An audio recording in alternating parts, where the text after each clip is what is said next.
देखिए, इसी वजह से मैं योगी आदित्यनाथ को ढोंगी आदित्यनाथ कहता हूँ। वो मामला को भटकाना चाह रहे हैं और ये जो नारायण साकार हरि है, ये पहले यूपी पुलिस में सिपाही हुआ करता था, कांस्टेबल हुआ करता था और बाबागिरी शुरू कर दी। और आप जानते हैं हिंदुस्तान में ये नेतागिरी और बाबागिरी का धंधा सबसे मुनाफा वाला धंधा। और इन बाबाओं को लोग सर पर चढ़ा लेते हैं। बागेश्वर बाबा पटना आया था, जो मनोज तिवारी हैं सांसद, रिंकिया के पापा, ये उसकी कार ड्राइव कर रहे थे। नमस्कार, आप देख रहे हैं एमके न्यूज इंडिया और मैं हूं आपके साथ प्राची सिंह। यूपी के हथरस में बड़ा कांड हुआ है। जी हां, जहां भोले बाबा का सत्संग चल रहा था, उसी दौरान बाबा को देखने की चाह में, बाबा को छूने की चाह में काफिला में इतना भगदड़ मच गया कि एक दूसरे पर धक्का मुक्की देकर एक दूसरे पर गिर पड़े और 122 लोगों की संख्या में मरे हुए का नाम आता है। और कई ऐसे परिजन जो हैं आज भी अपने परिजनों को ढूंढ रहे हैं और सीधी बातचीत करेंगे, खरी खरी बातचीत करेंगे हमारे साथ पूर्व आईपीएस अमिताभ दास। जिस तरीके से कहा जा रहा है यहाँ के योगी आदित्यनाथ यानी कि सीएम वहाँ के सीधे अखिलेश यादव पर निशाना साध रहे हैं, कह रहे हैं उन्हीं का। देखिए, इसी वजह से मैं योगी आदित्यनाथ को ढोंगी आदित्यनाथ कहता हूँ। वो मामला को भटकाना चाह रहे हैं और कुछ नहीं। देखिए, मैं दर्शकों को बता दूँ ये पूरा मामला क्या है। उत्तर प्रदेश में हाथरस जिला है और वहाँ एक गांव है फुलरई।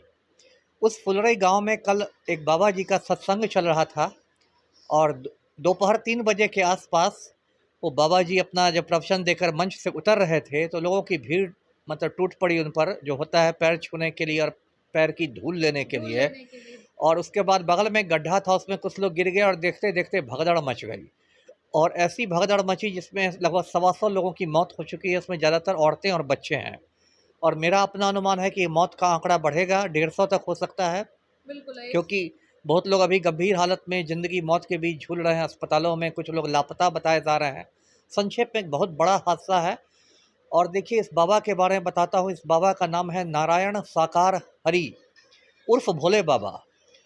और ये जो नारायण साकार हरि है, ये पहले यूपी पुलिस में सिपाही हुआ करता था, कांस्टेबल हुआ करता था। उसके बाद इसने नौकरी छोड़ दी, सिपाही से बाबा बन गए और बाबागिरी शुरू कर दी। और आप जानते हैं हिंदुस्तान में ये नेतागिरी और बाबागिरी का धंधा सबसे मुनाफा वाला धंधा है। क्योंकि इसमें आपको पढ़ाई लिखाई की ज़रूरत नहीं है, बस हाथों की सफाई है। नेता बनना है तो ऐसे कर लीजिए। आप भी आईपीएस थे, आप बाबा नहीं बन गए। मैं उतना तेज़ नहीं हूँ। और नेता बनना है तो ऐसे हाथ कर लीजिए, बाबा बनना है तो ऐसे हाथ कर लीजिए। तो ये तो हाथों की आपकी सफाई कभी है। इच्छा नहीं हुई कि नेता बन? नहीं, ना मेरी नेता बनने की इच्छा हुई, ना बाबा बनने की। मैं जहाँ हूँ उम्र कैद काट रहा है। अभी एक मार्केट में नए बाबा पधारे हैं, बागेश्वर बाबा। उनकी भी बड़ी धूम है, लोग पर्चियाँ निकलवाते हैं। वो पटना पधारे थे बागेश्वर बाबा, तो तो हमारे जो सारे बाबा का एक ही कनेक्शन निकल रहा है। सारे बाबा एक ही थैली के चट्टे-बट्टे हैं, ढोंगी महाराज लोग हैं और इन बाबाओं को लोग सर पर चढ़ा लेते हैं। बागेश्वर बाबा पटना आया था, जो मनोज तिवारी हैं सांसद, रिंकिया के पापा, ये उसकी कार ड्राइव कर रहे थे। तो इतने सारे जो बाबा हैं, इनके चक्कर में, चमत्कारों के चक्कर में और इसके चक्कर में लोग अपने पैर पर कुल्हाड़ी मार रहे हैं, तब भी लोगों की आंखें नहीं खुल रही। अब क्या होगा इस देश का, बताइए। लेकिन नरेंद्र मोदी कुछ नहीं कर रहे, बस शोक जता रहे हैं कि इतने लोग, और मुआवजे की बात हो रही है। और मुआवजा योगी सरकार ने 2-2 लाख रुपए जो मृत हो गए और जो देखिए घायल उन्हें 50-50। देखिए इससे क्या होगा। ये तो सरकार का एक रूटीन है कि मर जाए तो परिजनों को पैसे दे दो, घायलों को दे दो, एक जांच कमेटी बैठा दो, एक न्यायिक जांच शुरू करा दो, एक डायलॉग मार दो कि किसी को बख्शा नहीं जाएगा। ये तो एक रूटीन हो गया। इसको सुनते सुनते हमारे कान पक गए हैं। लेकिन कुछ भी, आप 5 लाख भी दे दीजिए मुआवजा, तो जिसकी मौतें हो गई वो क्या कोई लौटने वाला है? जो बच्चा अनाथ हो गया, जिसके ऊपर से उसकी माँ का साया उठ गया, वो क्या बच्चे को अब माँ मिलने वाली है? तो ये सब तो ऐसे ही घड़ियाली आंसू। मोदी जी भी बहाने में माहिर हैं, बाबा ये आदित्यनाथ ही बहाने माहिर है, सब घड़ी। राष्ट्रपति भी शोक जता दिए। अब ये तो एक प्रोटोकॉल है, कुछ भी होगा। अब राष्ट्रपति महोदया हैं, देश की प्रथम नागरिक हैं, तो एक शोक संदेश निकल जाएगा राष्ट्रपति भवन से। इससे किसी को कुछ नहीं राहत मिलने वाली है। जिसकी जान चली गई वो चली गई। तो अब देखिए, ये सब बहुत दुर्भाग्यपूर्ण बात है। फिर मैं दर्शकों से अपील करता हूँ आपके चैनल के माध्यम से कि भाई बाबाओं के चक्कर में नहीं पड़ें, अपने कर्म पर विश्वास करें, मेहनत पर विश्वास करें। ये बाबा यदि इतने चमत्कारी होते तो इतने सारे बाबा आज उम्र कैद क्यों काट रहे होते?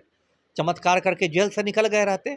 यही बाबा जो भोले बाबा है, इतना चमत्कारी रहता तो आज पुलिस के डर से भागा भागा क्यों फिर रहा है? चमत्कार करके अंतर्धान हो जाता, अपना रूप बदल लेता, चिड़िया बन जाता।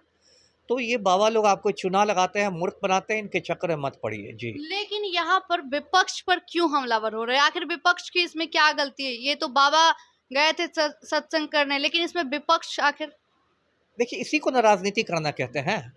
अब देखिए, गलती तो बाबा की है और आदित्यनाथ की है, हाथरस प्रशासन की है, लेकिन अब इनको अखिलेश यादव पर हमला करना है, क्योंकि अभी जो लोकसभा के नतीजे निकले हैं, तो उसमें योगी आदित्यनाथ खुन्नस खाए हुए हैं। अखिलेश यादव और राहुल गांधी ने मिलकर खटिया खड़ी कर दी भाजपा की। अयोध्या तक में भाजपा हार गई।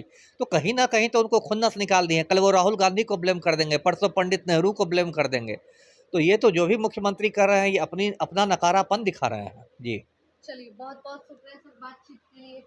जिस तरीके से योगी आदित्यनाथ बुलडोजर बाबा के नाम से जाने जाते हैं, वो विपक्ष पर हमलावर तो होते हैं, लेकिन बाबा जो पहले कांस्टेबल हुआ करते थे, लेकिन बाबा की चाह में बाबा बन जाते हैं और भोलेनाथ की सत्संग करते हैं। लेकिन आखिर इसके पीछे क्या वजह है, इसकी जानकारी ली जा रही है, लेकिन देखना होगा कि आखिर इस पूरे मामले के पीछे आखिर कौन है, ये देखना होगा। फिलहाल इतना ही। देखते रहे MK न्यूज़ इंडिया। धन्यवाद।